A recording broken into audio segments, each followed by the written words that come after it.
there, I'm Angela and this is Friday Sews. Hey friends, welcome back to another episode of Friday Sews. These are videos where we talk about how our week went with our sewing and in life in general, and the whole concept is thanks to Jen from Today in Jen's Sewing Room. And so thanks to Jen for starting this. And in case you guys aren't already doing this, if you search within YouTube hashtag Friday Sews, it'll pop up all kinds of other Friday Sews videos from other sewing YouTubers. So check that out if you haven't already. I'm sure you probably have though. There's a lot of good Friday Sews videos out there. And to start off with, you may have seen my notice or realized by now that I did not do a live chat for this Friday Sews, and that is primarily due to having a very jam-packed weekend. I'll get to a little more about that later in the video, but I've got a lot of family and friend obligations, and I say obligations, I'm really looking forward to them. They're events, not obligations. So we're gonna have a lot of fun this weekend with our family and friends, but more about that here in just a minute. It's good to be back on Friday Sews. As you may know, if you follow the channel, I pretty much took all of last week off, and that was because I wasn't feeling very well. I don't know what it was, just under the weather.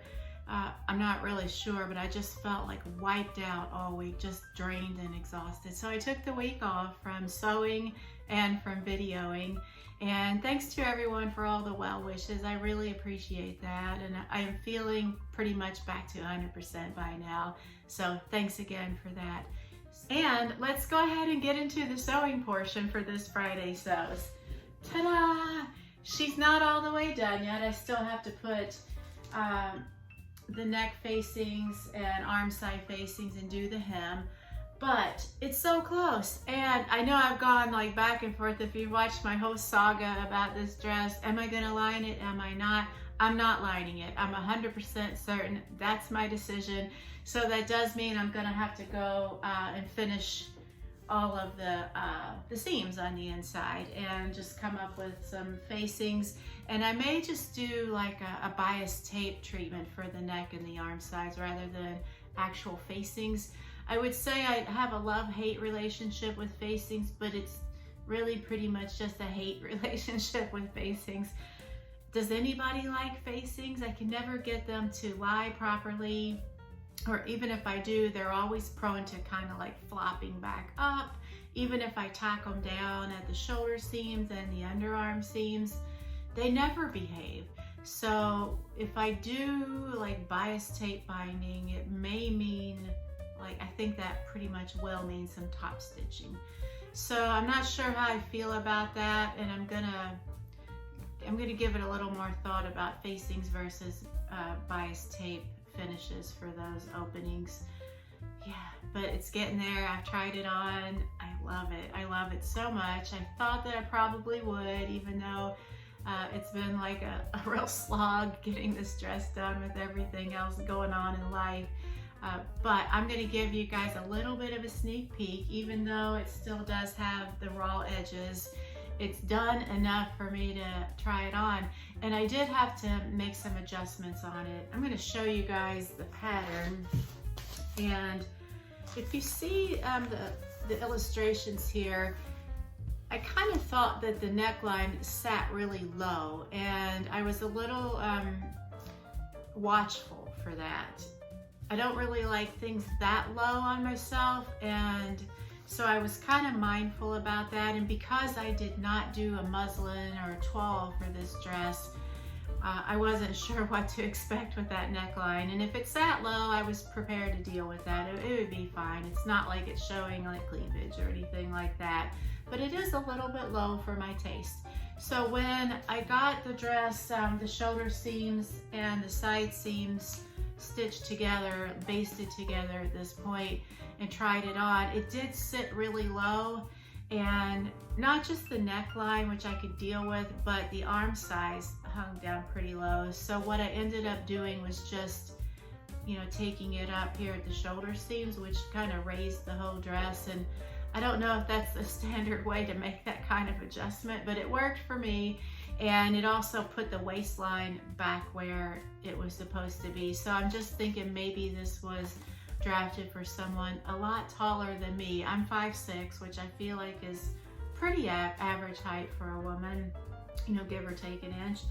So it didn't really throw everything else off by taking it in. I probably took it in by a good inch up here at the shoulder seams. And it put the arm side exactly where it needed to be, and it put the waistline exactly where it needed to be. So I think that's just, I think that's what the issue was. It was drafted for someone at least an inch taller than I am, but it also made the neckline sit like in a more comfortable area for me on my chest. So all in all, I'm really happy with it. I am going to give you guys just a little sneak peek, so stay tuned for that. And other than that, I haven't done really any sewing, and I know that I'm going to have to get my machine in for servicing soon. I've had it for almost a year and a half, and I haven't had it serviced yet, so I know that it's really time. So I'm going to have to make arrangements for that. And when I called the shop where I bought it and who does the servicing, it's a Janome. They sell Janome, Vikings, and some other brands. The wait time was 5 to 6 weeks, and I was just getting my groove back into sewing again. I wasn't ready to part with it for that long a period. So I said, I'll just hold off. So I think now I'm gonna have to, I can't wait too much longer, because I really want to do everything right with this machine and get it serviced at least every 2 years, but preferably closer to every 1 year.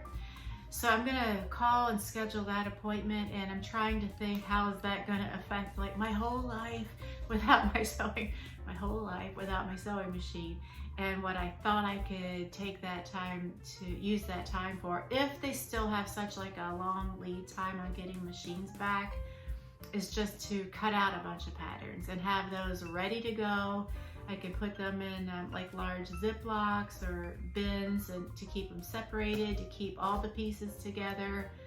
I thought about doing that. What do you guys do when you're without your machine and you don't have a backup machine? Because unfortunately, my machine I had prior to this one, and I still have, was really getting wonky, and while I did have it serviced, it kind of went wonky soon after getting it back. So I feel like that's not going to be a good backup plan. So I'm going to have to think about that. I also have a quilt top that needs to be quilted, and I was already planning to hand quilt that quilt. So I could work on that too while my machine's in the shop. So there are things that will still keep me in the sewing game, and not just put me on like a pause like I was for so long with this dress, just to keep that momentum going, you know. So yeah, so let me know what you guys do when you're without your machine for a long time. Do you just go on vacation or something? I think it would be fantastic to go on like a month-long vacation to Europe or Australia or something like that while my machine's being serviced. Unfortunately, that's not an option for me at this time. So enough of that. Let's go ahead and take a little peek at my dress.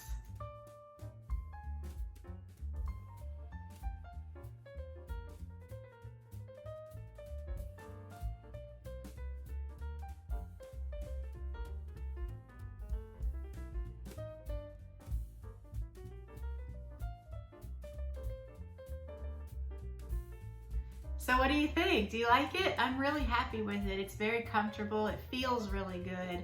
I love how the skirt's very swingy, and it still has enough weight to it even without the lining to lay just right.